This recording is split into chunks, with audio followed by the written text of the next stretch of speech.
Lailatul Qadar toh Pak ya, atau turunnya sebuah Al-Quran, nuzulul Quran. Apa hikmah dibalik bahwasanya Allah menurunkan Al-Quran itu? Mohon maaf, kupasan saya itu tidak hanya dari tafsir muhakamah boten, tetapi yang jelas ini nanti kami kupas dari tafsir mutasyabihah sekalian terkait masalah nuzulul Quran.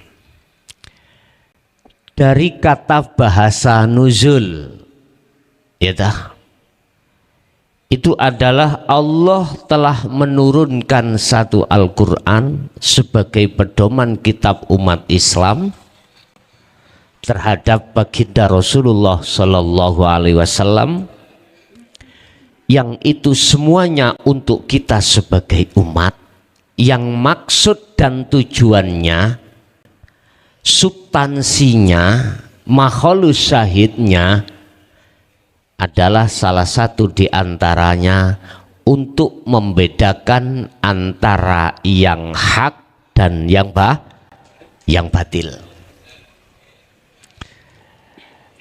Perlu diketahui kita manusia diciptakan Allah ada unsur jasmani juga unsur rohani.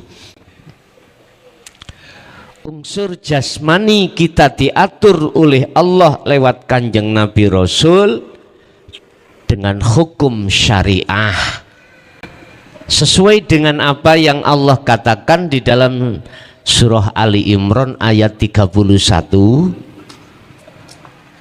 Kul in kuntum tuhibbunallaha fattabi'uni. Katakan Muhammad, apabila cintamu ingin diterima oleh Allah, cinta, fattabi'uni, kata Rasulullah, ikuti saya. Artinya apa Pak? Kembali lagi kepada kita manusia disebut insanul kamil, terdiri dari jasmani juga rohani. Saged ditampi Pak nggih?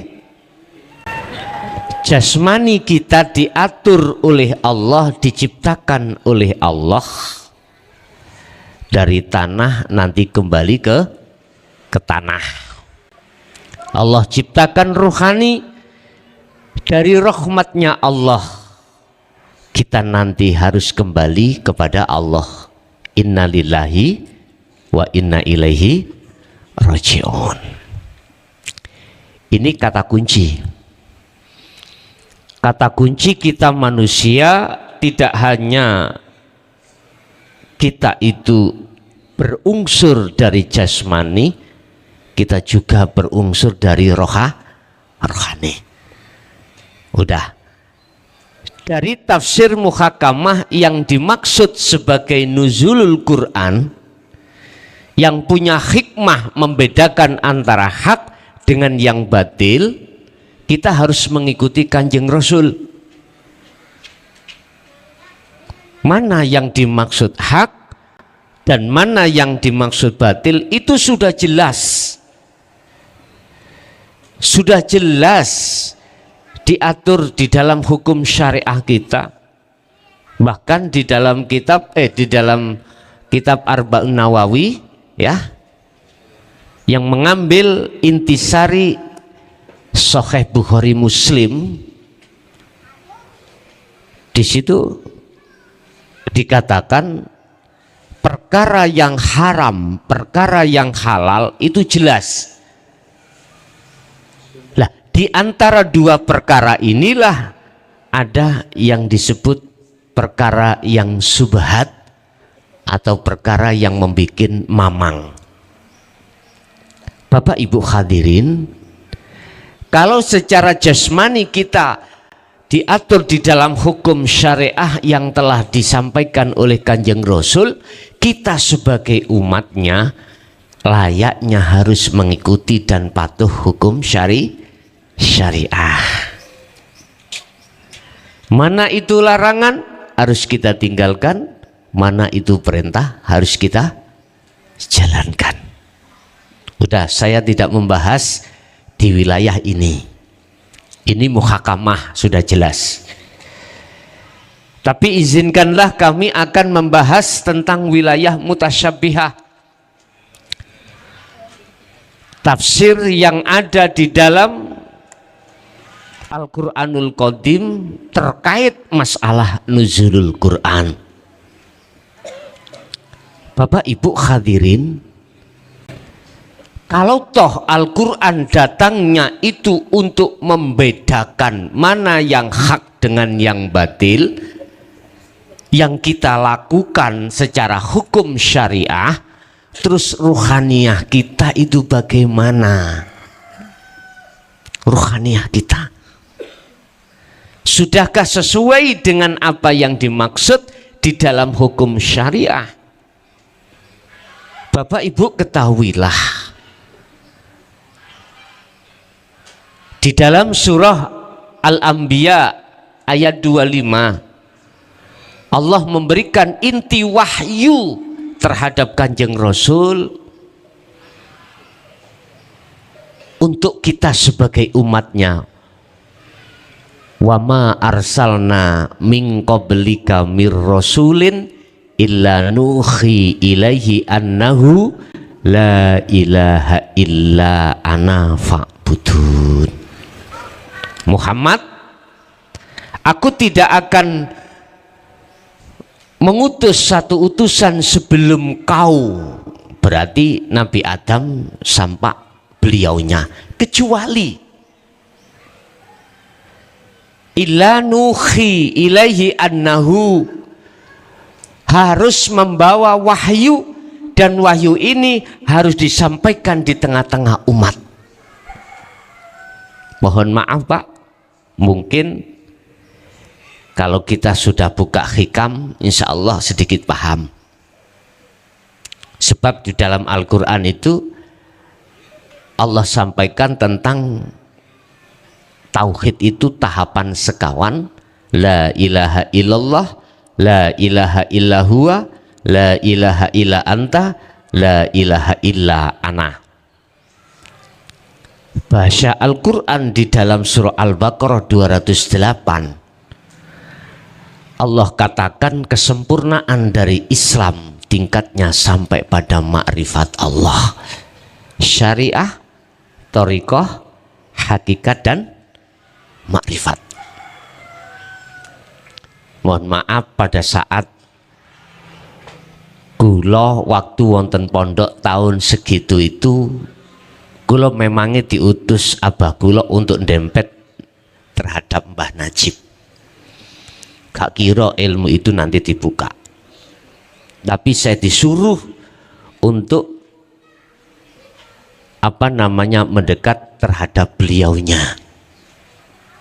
Sampak niku ceritane dangu Pak, kula niki dados tukang pijet beliau iku dangu. Mungkin dhisik jenengan imut beliaunya punya mobil, kula niki nek beliau mantun mobile niku kula resiki dhisik. Niki cerita sadurunge kula dadi tukang pijet. Tukang pijete beliau. Lah inti saya diperintahkan Abah mendekati untuk menjadi tukang pijet, dengan begitu nanti bisa tanya secara pribadi. Mungkin boleh saya buka pertanyaan itu nanti terhadap beliau. Wis cerita-cerita akhirnya kula pun sondok dangu, insya Allah sekitar hampir 1 tahun lebih baru saged mijeti beliau. Kula tangklet, kula wanek-wanek nih. Tangklet kula sederhana.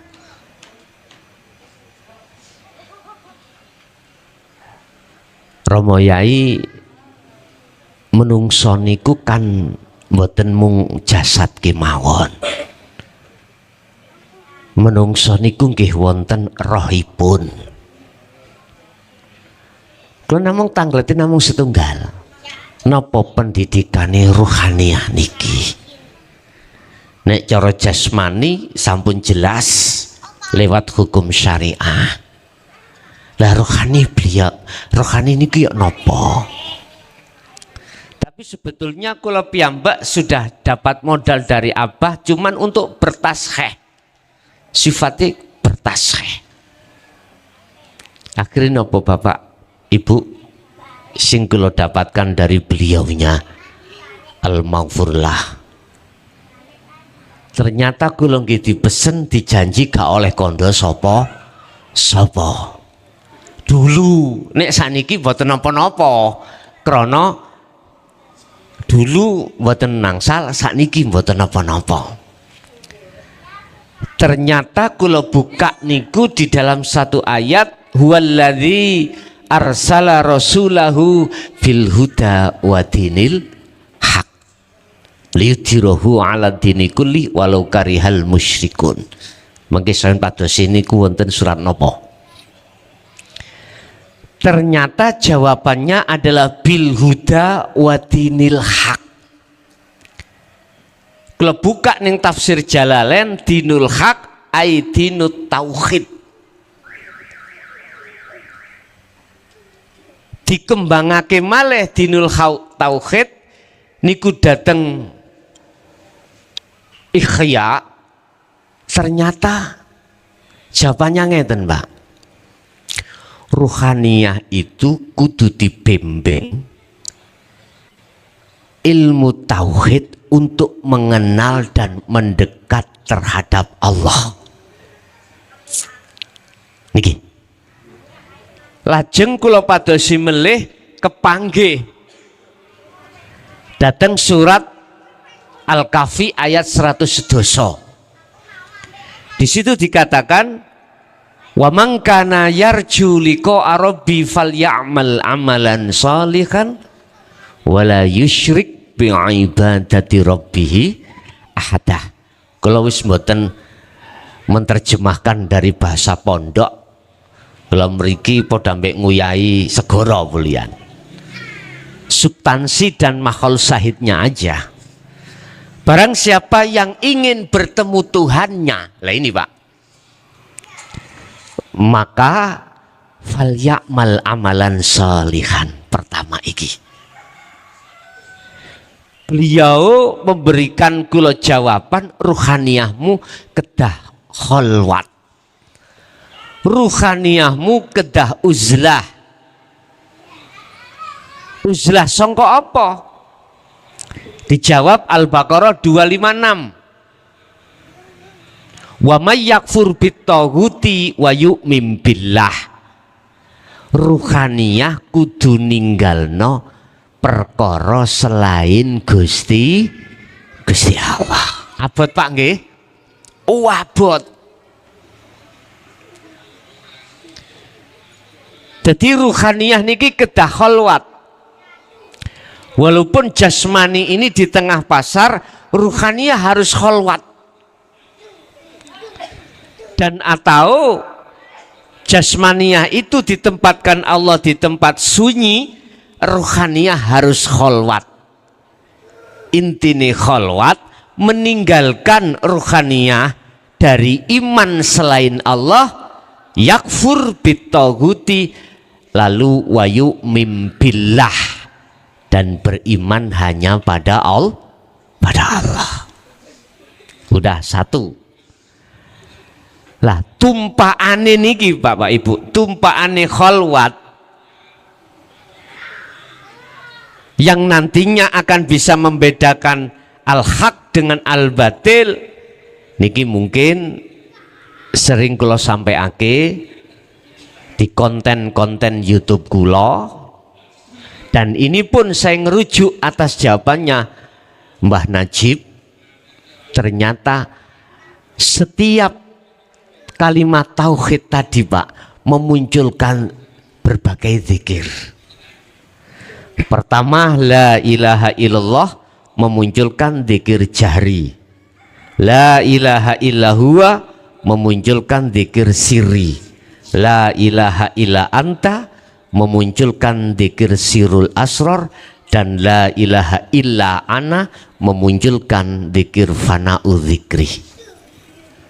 Ini sebagai media ketika khalwat untuk meninggalkan perkara-perkara selain Allah yang konteksnya iman di dalam hati. Ini pun tidak cukup kita memakai hanya waktu 1 bulan, 2 bulan, 1 tahun. Terus sampai di mana tanda-tanda ruhaniyah itu ditarik Allah di dalam maqam musyahadah, kita harus terus menerus melakukan khalwat. Syarat yang kedua untuk bisa sampai dan bertemu Allah, wala yusyrik bi'ibadati rabbih ahada. Kita ketika khalwat tidak boleh ruhaniyah itu beriman bahwasanya selain Allah itu bisa mendatangkan satu bahaya atau memberikan satu manfaat. Bapak Ibu hadirin, ketika saat ruhaniyah kita sudah melakukan khalwat, berarti nuzulul Quran, turunnya Al-Quran untuk membedakan antara hak dengan yang batil terhadap diri kita akan terjadi, Pak.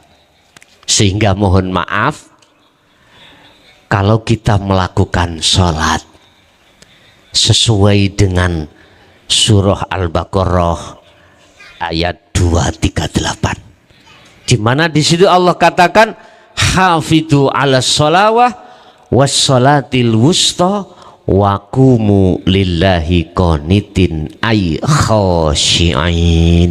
Ini Pak, tarkib daripada khosyi'in bagaimana Pak? Tarkib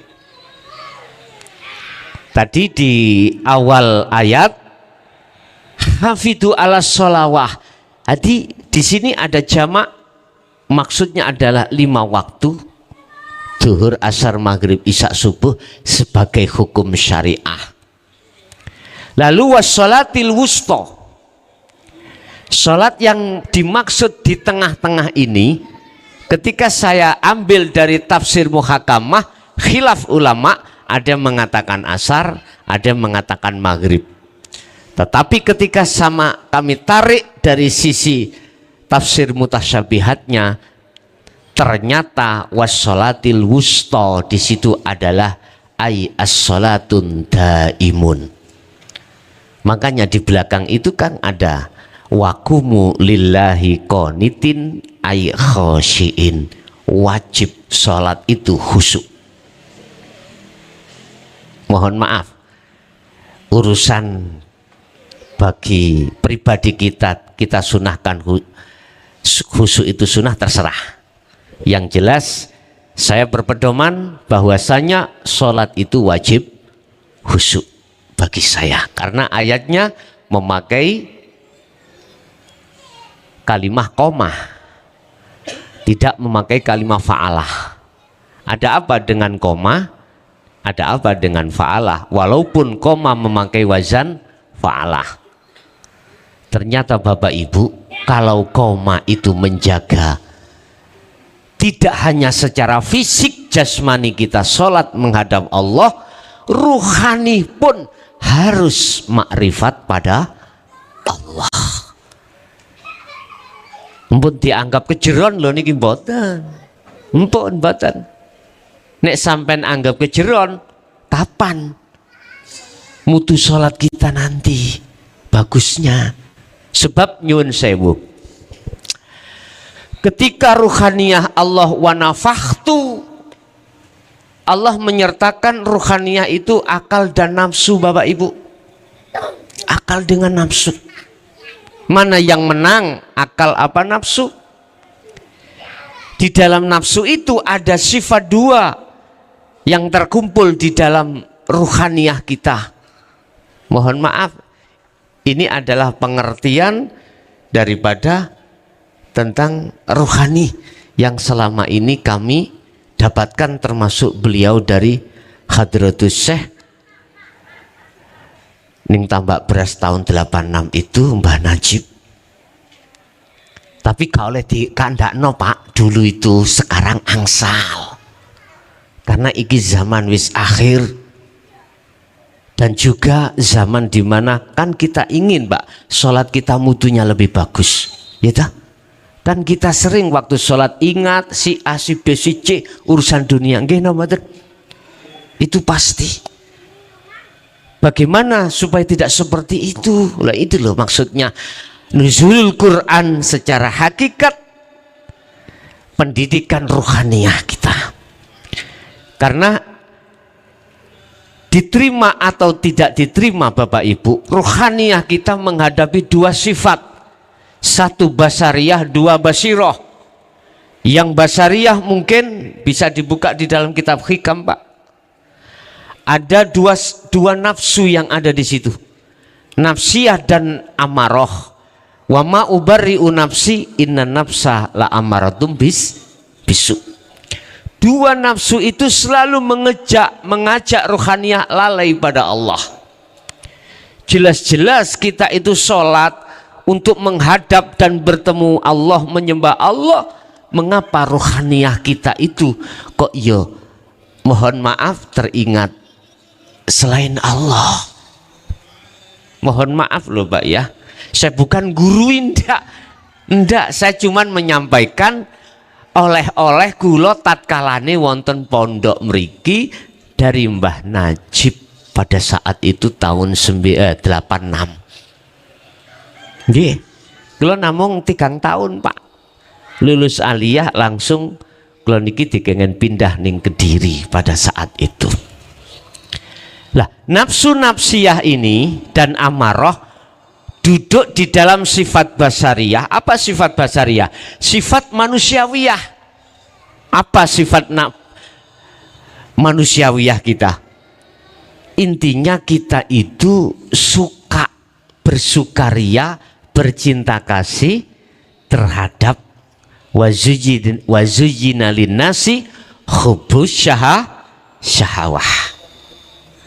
Nafsu membikin kita Bapak Ibu untuk melalaikan Allah, baik ketika saat kita itu di tengah-tengah sholat jasmani, lebih-lebih ketika kita di luar aktivitas sholat jasmani.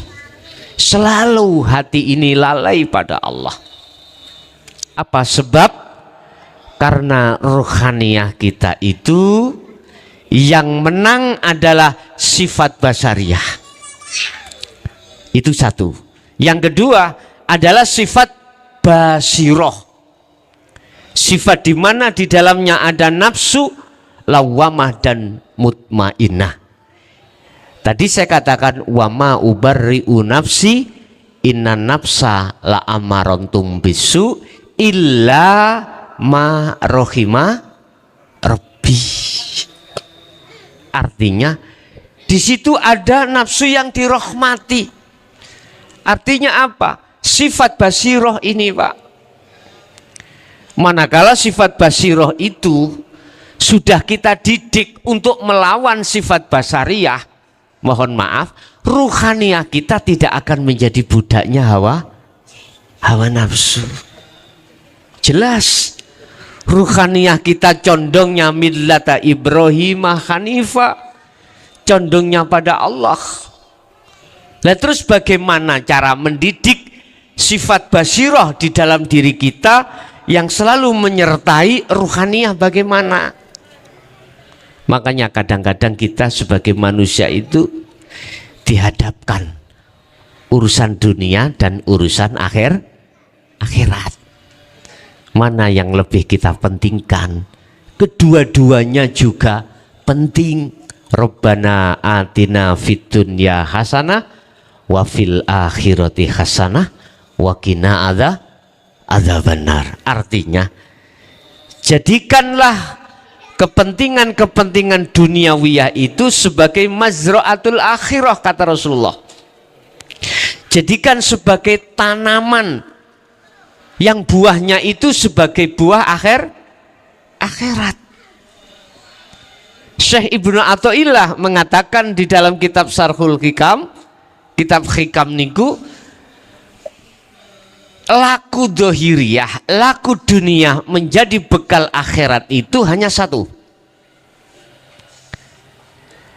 ketika berlakunya hukum dohiriyah amaliyah apapun, manakala disertai ruhaniyah, muraqabah terhadap Allah, bahkan musyahadah pada Allah, inilah yang dimaksud al-a'mal, yang amal itu berbuah akhirat. Allah beliau mengatakan al-a'malu suwarun qaimatun wa arwahuha wujudu siril ikhlas fiha. Al-a'mal utawi piro-piro penggawean ibadah kita. Kata Rasulullah, antak budallaha ka'annaka taroh. Kuwi waktu ngamal yo kudu seakan-akan koyok-koyok kau iku bisa melihat Allah.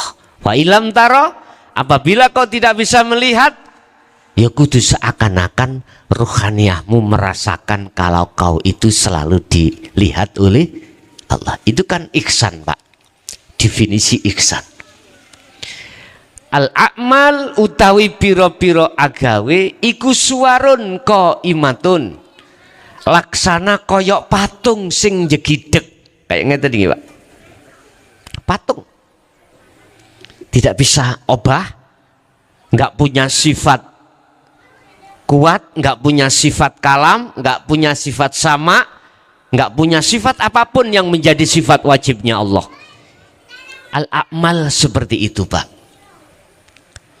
Lah terus bagaimana caranya tidak seperti patung? Ibnu Athaillah dawuh, wa arwahuha utawi piro-piro roy amal iku wujudu siril ikhlas, wujude rahasiane piro-piro rahasiane ikhlas fiha ing dalem amal. Artinya gini, Pak, mana yang dikatakan ikhlas, rahasiane ikhlas, Ibu, Pak? Inilah pembahasan terkait nafi isbat di dalam la ilaha isbat illallah, atau dalam bahasa tauhid dikatakan proses dari tahalli menuju proses tajalli.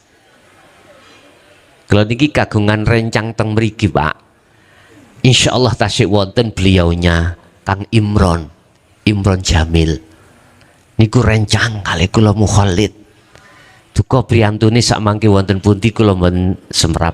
Waktu beliau ada di Muhibbin dulu, Pak, ya, di Pondok Romo Yai Jamal, kula wonten Giri 3, beliau ada di Muhibbin. Waktu niku beliaunya derek Yai Jamal waktu dulu pun.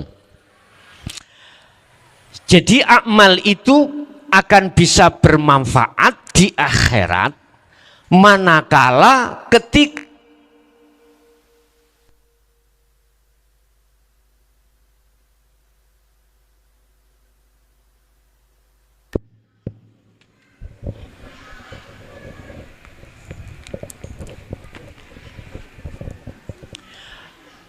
ketika beramal ruhaniyah jenengan iki mandang yen sak temene kabeh amaliyah iku sing berhak nglakokke iku mung Gusti Allah. Lah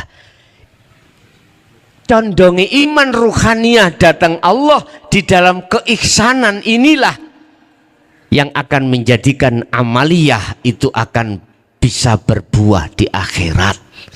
Ini miturut pandangan di dalam kitab Hikam. Kalau kita di dalam syariat wis muga-muga ae diterima. Lah ngoten nggih. Sing penting krana menungso, krana Gusti Allah. Beda kalau kita melihat pandangan dari hukum lebih atas lagi, lebih dukur melih hakikat menuju makrifat, beda lagi. Makanya Syekh Ibnu Athaillah mengatakan lewat makolahnya seperti itu. Yang satu. Nomor dua, akmaliyah yang berdasarkan wujudu siril ikhlas fiha itu dibarengi dengan rosoning ati, yakine ati bahwasanya aku bisa beramal sebab karena Allah sing nglakokke, berarti kita la haula wala quwata illa billah, semua itu milik Allah. Walaupun itu amal sedikit, jangan kau anggap sedikit. Walaupun iku bobote ringan miturut pandangan manusia, tapi jangan kau anggap bobot iku miturut Allah itu ringan. Justru iku lebih berat daripada beratnya amaliyah sebesar apapun, tetapi tidak didasari ruhaniyah makrifat dateng Gusti Allah. Iki miturut pandangan ahli tahqiq, boten ahli fikih, ahli tahqiq. Makanya jangan salah paham. Pandangan ahli tahqiq seperti ini. Tinggal pertanyaannya dikembalikan pada kita. Apakah kita tetap masih melakukan hukum-hukum syariat sajakah, ataukah sampak terhadap hukum hakikat untuk menuju makrifat? Sebab dibuka Pak di dalam surah Ali Imran ayat 31. Jikalau cintamu itu ingin diterima oleh Allah, fattabi'uni, kata Rasulullah, ikuti aku. Saya tanya, Rasulullah kalau sholat khusyuk mboten? Khusyuk tak? Terus yang menjadikan beliau khusyuk bagaimana? Nah ini yang harus kita kembangkan. Jangan lantas kita wong Sayyidina Ali yang nggak bisa kok apalagi kita. Jangan begitu Pak. Itu berarti pengkerdilan iman. Jangan. Ada rahasianya di situ. Maka dibuka di dalam surah Al-Baqarah 238. Tidak hanya wassolawah, tapi ada wassolati, wassolatil wusta. Iku ahad Pak, iku. Kalau wassolawah itu adalah jamak, berarti sholat 5 waktu itu. Wassolatil wusta adalah sholatnya ruh, menghadapnya ruh terhadap Allah. Lah ini kalau tidak dibekali ilmu ketauhidannya, ruhaniyah kita nggak bisa Pak. Sampai kapanpun tidak bisa. Makanya saya katakan, belajar siro ojo ilmu dohir tok, tapi belajar siro tentang ilmu ruhaniyah. Kedai ngonten sing sampun tua-tua. Makanya tenggene Sumbersari Pondok Darussalam Mbah Fakih itu di kelas-kelas napa? Ada yang kelas fikih sing ono nahwu sampak dumugi alfiyah, sampak dumugi jawahirul maknun, itu kelasnya benten-benten Pak. Semua ini belum diperbolehkan untuk belajar ilmu hakikat di dalam kitab hikam, tidak boleh. Nanti kalau sudah lulus jawahirul maknunnya baru Pak masuk musawirin, di situ baru dididik toto ilmu rohaniyah. Berarti wis tuwa-tuwa. Lah jenengan kali kula niki ya pun waktu nih Pak jane Pak. Sebab kita pun nanti akan kembali pada Allah. Kapan kita mati tidak tahu.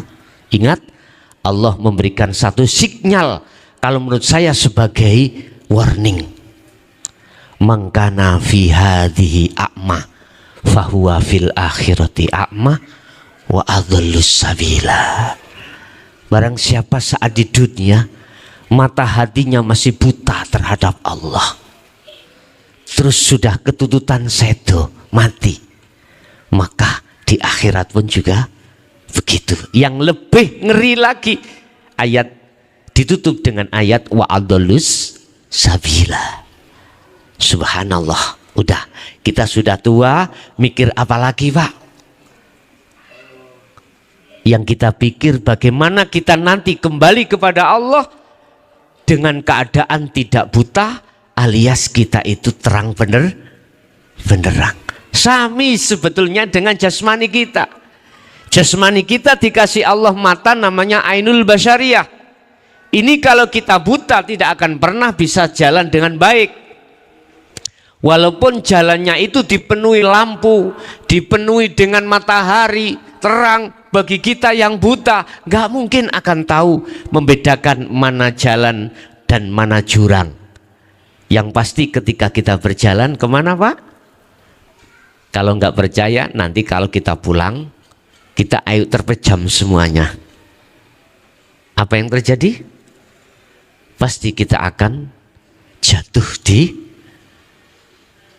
got dan lain sebagainya. Nggak bisa sampai ke rumah. Padahal kita sudah tahu rumah kita. Sama ruhaniyah ketika menjalankan wa inna ilaihi rajiun. Idza jaa ajaluhum, ketika ajal itu sudah datang terhadap kita, ruhaniyah harus bisa sampai pada Allah.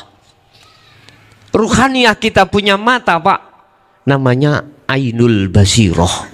Sama. Kalau ini masih buta di hadapan Allah, sesuai dengan ayat itu, apa resiko yang kita hadapi? Pasti gelap Pak. Naudzubillah min dzalik. Makanya mengapa Rasulullah lewat surat Al-Anbiya ayat 25 mengatakan, Allah mengatakan, aku tidak akan mengutus utusan sebelummu Muhammad, termasuk dirimu, kecuali umatmu harus kau berikan wejangan, didikan tauhid yang paling puncak. Apa? La ilaha illa ana. Tidak ada Tuhan kecuali aku. Sing dawuh niku kan Allah Pak nggih. Senes Kanjeng Nabi. Cuman Kanjeng Nabi diwajibkan tablek. Apa maksudnya daripada ayat ini? Apa maksudnya? Itulah tingkatan pemujaan kita rohaniyah di tingkat makrifat pada Allah Pak. Dan ini tidak mungkin bisa kami sampaikan secara umum. Lah ngoten nggih? Nggak mungkin. Nek jenengan derek kersa buka ayat itu monggo. Mungkin kita bertemu di pondok saya, langsung saya akan terangkan maksud makosidul a'dhamnya, makhlus syahidnya, bisa. Sing jelas Pak, mohon maaf, hikmah daripada nuzulul Quran ini bagaimana ruhaniyah kita revolusi, kita ubah karakter ruhaniyah kita yang tadinya kita menjadi budaknya nafsu, bagaimana kita menjadi budaknya Allah. Dan atau bagaimana ainul basyirah kita, mata hati kita yang asalnya buta terhadap Allah, itu nanti kita ubah, kita revolusi bagaimana sekiranya sudah tidak buta terhadap Allah, tidak terhadap Allah Subhanahu wa taala.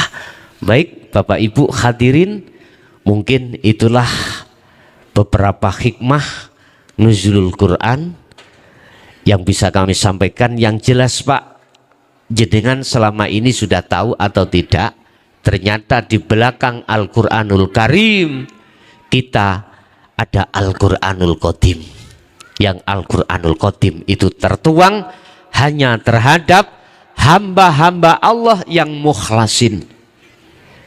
Buka di dalam surah Al-Hijr ayat 39 sampai 42. Iblis mengatakan begini Pak, ya Allah, saya sudah kau jadikan makhluk yang ingkar, tolong izinkanlah saya untuk menjerumuskan Adam dan anak putu Adam supaya mengikuti jalanku.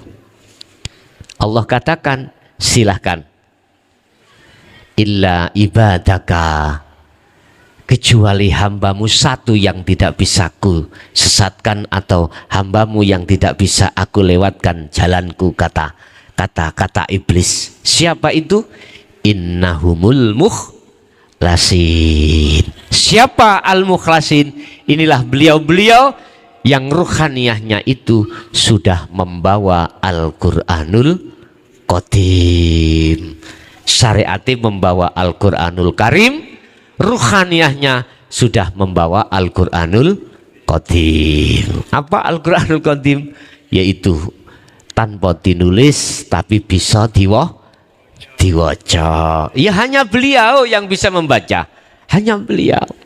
Bapak Ibu hadirin, mungkin ini hanya intermezzo aja atau masukan sedikit.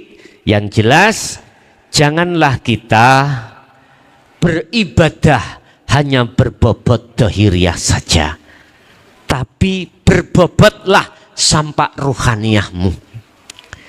Kalau saya kutip dalam sebuah makalah di dalam kitab Hikam, amaliyalah kau secara dohiriyah fisik, harus kau dasari ruhaniyahmu, makrifat dateng Gusti Allah. Saendek-endeke makrifat dateng Allah Bapak Ibu, paling rendah makrifat dateng Allah, jenengan iku yakin merasakan bahwasanya apa yang kau tindakan, apa yang dumateng jenengan tindakake iku semata-mata digerake Gusti Allah. Wis, ada rasa iman di dalam situ, itu iman yang paling rendah. Iman yang paling rendah. Aku bisa berjalan sebab digerakkan Allah. Saya bisa rukuk, sujud, duduk, ruhaniyah sadar dan menyadari bahwasanya Allah yang membuat saya bisa seperti ini. Itu makrifat yang paling rendah, Pak. Di situ nanti disebutkan, Pak, musyahadatul fana, musyahadatul kamil, musyahadatul baqo. Makanya kalau ngaji kitab Hikam dikhatam ke pisan, niku mungkin ben tambah cetoh.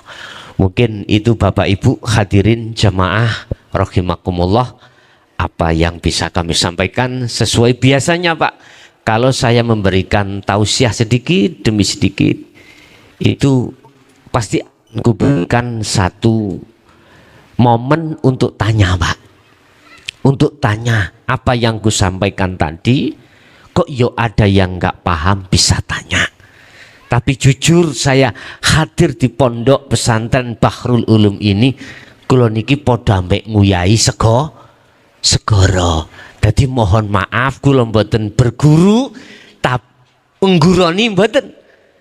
Kula hanya inilah modal ketika saat saya mondok dari satu surau ke surau yang lain, saya punya cerita atau punya pengalaman ilmu dari beliau-beliau itu.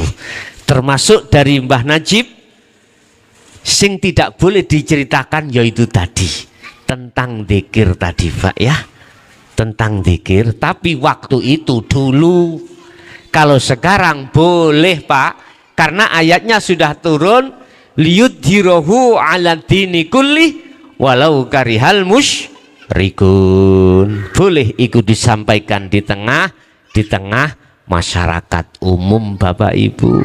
Sing maksud tujuane wong masyarakat umum salate ben iso khusuk dateng Gusti Allah. Nggih, menawi wonten sing ditangletake, Pak, monggo kula aturi menawi wonten.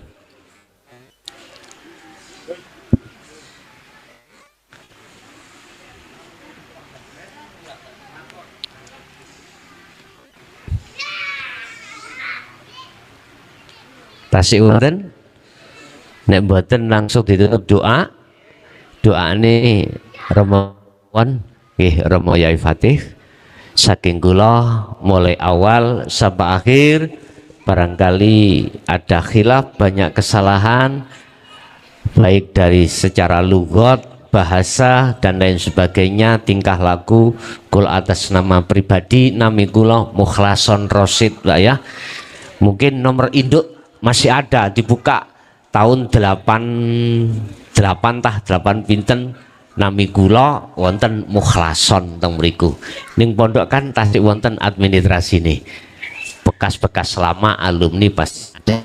Nggih, kula akhiri mugi-mugi ya sedaya ilmu ingkang sampun diwedhar tadi estu-estu datangnya dari Allah, bukan dari saya, menjadi satu ilmu yang bermanfaat, dan kurang lebihnya mohon maaf. Akhirul kalam, hadzanallah wa iyyakum wal afa minkum. Assalamualaikum warahmatullahi wabarakatuh.